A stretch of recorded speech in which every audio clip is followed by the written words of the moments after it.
అన్నికే contact అవుతున్నాం కానీ ఇంకా మా కాంటాక్ట్లోకి రాలేదు. అందుకనే మేము ఒక 1 వీక్ టైం ఇవ్వండి అని స్టేషన్లో అడిగినాం. ఒకవేళ సన్నీకి కాంటాక్ట్ అయితే ఇట్లా ఏమని చెప్తారు, ఏం మాట్లాడారు? ఇండియాకి అయితే వస్తాడు ఫస్ట్. ఇండియాకి వచ్చిన తర్వాత ఆ, అన్నయ్య మీద పెట్టిన ఎఫ్ఐఆర్ని అదంతా క్లియర్ చేసేసుకొని బెట్టింగ్ యాప్స్ అయితే ఆపేసిండు. చేయట్లేడు. బెట్టింగ్ యాప్స్ చేయక కూడా 3 మంత్స్ అయిపోతుంది. ఇప్పుడు ఏంటి, కేసు అయితే నమోదైంది, ఖచ్చితంగా అరెస్ట్ చేస్తామని కూడా పోలీసులు అంటున్నారు. మీరేంటి, న్యాయస్థానాన్ని ఆశ్రయిస్తారా, ఏం చేయబోతున్నారు? లీగల్గా ఎలా ఉంటే అంతే, మేము కూడా లీగల్గానే ఫాలో అవుతాం. ఏమనుకుంటున్నావు ఈ న్యూస్ మీకు ఎప్పుడైతే తెలిసిన కాడి నుంచి కూడా ఏమనిపిస్తుంది? ఎందుకంటే నిన్న మొన్నటి వరకు కూడా ఒక పెద్ద ఫాలోయింగ్ మొత్తం కూడా గ్రామంలో కానీ జిల్లాలో కానీ ఒక చిన్న స్థాయి నుంచి కూడా అంత పెద్ద ఇంటర్నేషనల్ బైక్ రైడర్ గా వెళ్ళినటువంటి పరిస్థితి. కానీ ఈ బెట్టింగ్ యాప్స్ లో మొత్తం కూడా ఎప్పుడైతే కేసు నమోదు కావడం జరిగిందో అప్పటి నుంచి పోలీసులు అని మొత్తం మీడియా అని మొత్తం కూడా భయ్యా శ్రీనివాస్ యాదవ్ మెడికల్ షాప్ దగ్గర కానీ గ్రామానికి రావడం ఏమనిపిస్తుంది?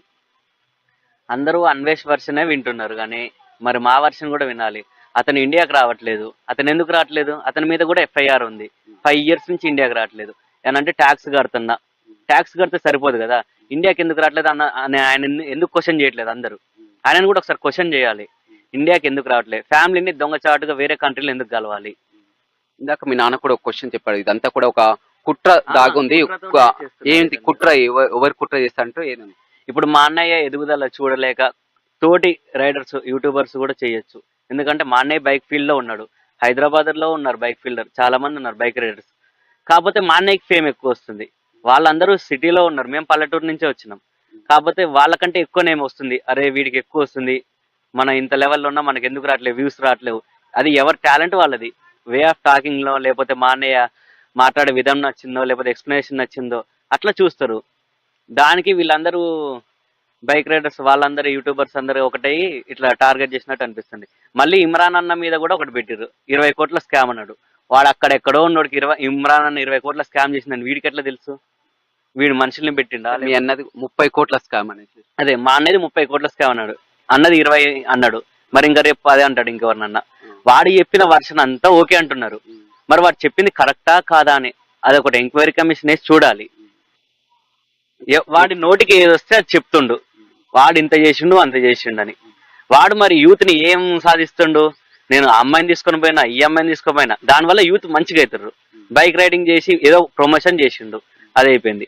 మరి వీడు చేసే అన్ని గలీజ్ పనులే కదా. హోటల్ కి తీసుకుపోయినా పాప బాగుంది అంటాడు, వీడియోస్లలో గలీజ్ చేస్తాడు. మరి వాడు చేసేది కరెక్టా? మీరు కూడా ఒకసారి ఛానల్స్ వాళ్ళైనా సరే, పోలీస్ వాళ్ళైనా సరే, వాని వర్షన్ లో కూడా చూడండి వాడు ఎన్ని మిస్టేక్ చేస్తుండు. సరే, మా ఒక అనేది ప్రమోషన్ ఒక్కటే మిస్టేక్ అంటున్నారు. సరే ఆ ప్రమోషన్ అయిపోతే ఏ మిస్టేక్ లేనట్టే కదా, నార్మల్ గా రైడింగ్ చేసుకోవచ్చు. మరి వాడెందుకు రావట్లేదు ఇండియాకి? వాడి మీద ఎఫ్ఐఆర్ ఉన్నాయి. వైజాగ్ లో వాడి మీద కేసు అయింది, అది ఎఫ్ఐఆర్ అయింది. వాడికి పెళ్లి అయింది, డైవర్స్ అయింది. ఈ విషయాలు ఎవరు బయటికి పడలేదు. వైఎస్ఆర్ యాదవ్ ఒక మంచి పొజిషన్ కి వచ్చారు, మంచిగా సెటిల్ అయ్యారు.